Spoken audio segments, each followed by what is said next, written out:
Brakathia Howell, Brakathia Avashai, Brakathia Howell, Brakathia Avashai, Brakathia Howell, Brakathia Howell, Bashim Yahushai, Bahashim, Rekah Kodash, the balance of the apostles and the elders of Great Millstone, which you well. Salutations to the hopefully elect out there, you Akim to Zadakim, that do this thing in the utmost truth and sincerity. Got some breaking update right here. I'll go ahead and play this. Now, China says it has contained the threat. So it's closing down borders and opening up businesses. Fewer cases are being reported. Factories are up and running again. Businesses will take time to revive, but they have made a start. Companies are being encouraged to make coronavirus supplies. They're making equipment other countries might need to fight the outbreak. Gloves. Let's jump on a little bit. Why? Because they fear takeover attempts from China. Distressed Australian businesses and assets are on China's radar.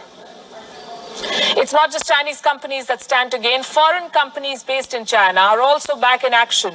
BMW's factories resumed operations in February itself, last month.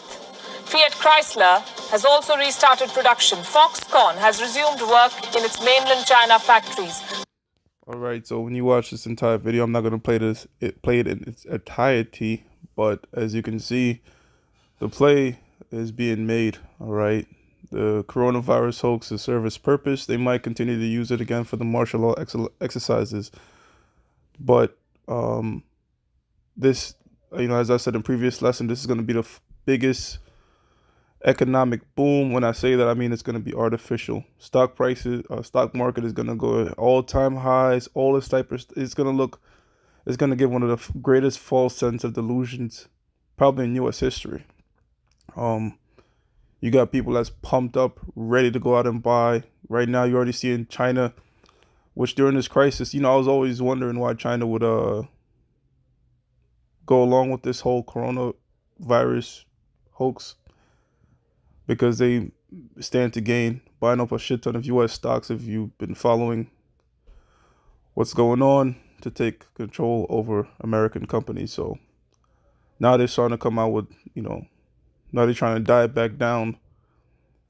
And this is going to cause immense stagflation.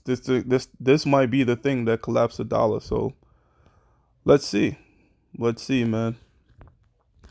But the majority of the people out there in the world are going to just see it as a great rebound. They're going to praise Donald Trump for his brilliancy, for getting us through the quote-unquote recession and giving us all-time highs again. And he might use that to get his might use that for his re-election. I think that's the play. It makes sense. And all of the deal, as Donald Trump says, the guy's, again, he's an Edomite, he's a devil, but this is his background, business. He knows what he's doing.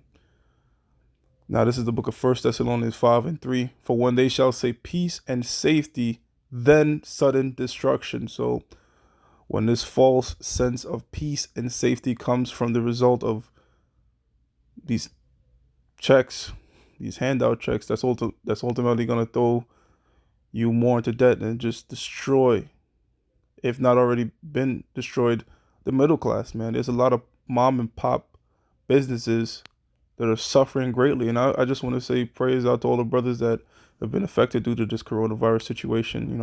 I know not every brother's working essential jobs. You have brothers that work in movie theaters, casinos, so on and so forth. So may the Lord be with you through these times. It says, for when they shall say peace and safety, then sudden destruction cometh upon all them as travail upon a woman with child, and they shall not escape.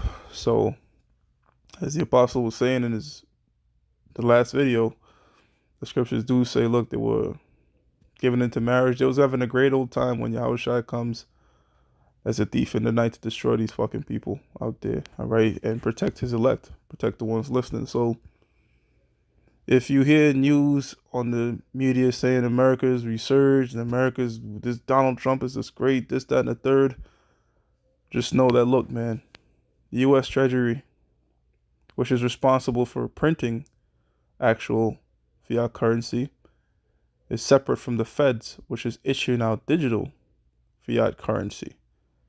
And at the rate that they want to do this thing, we're talking about $8 trillion. I mean, I don't know what's stopping it from making 100 trillion, right? If it's not backed by none, why not, right?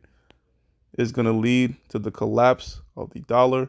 introduce the digital currency. And as our apostles and elders have been saying for years, man, years, the RFID microchip is inevitable. With that, shalom and death to America.